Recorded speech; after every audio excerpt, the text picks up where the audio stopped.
باشده با استقبال جشن عید نوروز و اعلام گردیدن سال 2017 سال جوانان با دستگیری جمعیت ورزشی حاصلات منطقه کلوب بخش جوانان ورزش و سیاحی در ناحیه وسه مکتب بچگانه ورزشی ناحیه و دستگیری صاحبکاران در جامعه دهاتی گلستان ناحیه وسه مسابقه کشور فوتبال گذرانده شد. با این مسابقه ورزشکاران از ناحیه‌های همدانی، فرخار، تنگره و جماعت‌های دهاتی ناحیه وسه دعوت شدند. شروع جمعیت ورزشی حاصلات ناحیه وسه منطقه کلوب از آن جمله موافق نقشه و چرابین‌های ورزشی سالمگردانی عمومی در همه حدودهای ناحیه منطقه به راه مانده که سال 2017 سال جوانان از طرف جناب بیولی پیشوای ملت انتخاب شده است.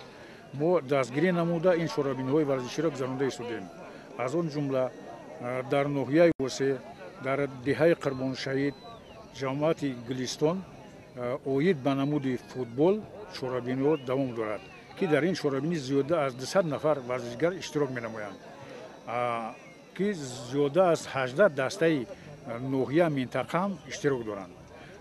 در آخر این چرابینی آن ورزشگران که جاهای یکم و دوم سوم را اشغال می نمایند با توفای خاطروی سرپرست این چرابینی جمعیت ورزشی حاصلات ناحیه وسه منطقه کلوب مکافاتانیده می شود. در این مسابقه فوتبال بازان دهه جوانی جماعت دهات به نام عبدی عوضов دهه قربان شهید جماعت دهات گلستان و جماعت دهات به نام میرعلی محمد علی جایهای افتخاری را اشغال نمودند.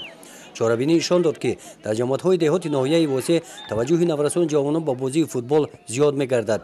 طبق نشر چهاربینی‌های جمعیت ورزشی حاصلات منطقه کلوب روزهای جشن عید نوروز مسابقه ولایتی بازی فوتبال با جلب دسته‌های فوتبال بازان دهات‌های ناحیه‌های منطقه کلوب در همین ورزشگاه برگزار می‌گردند.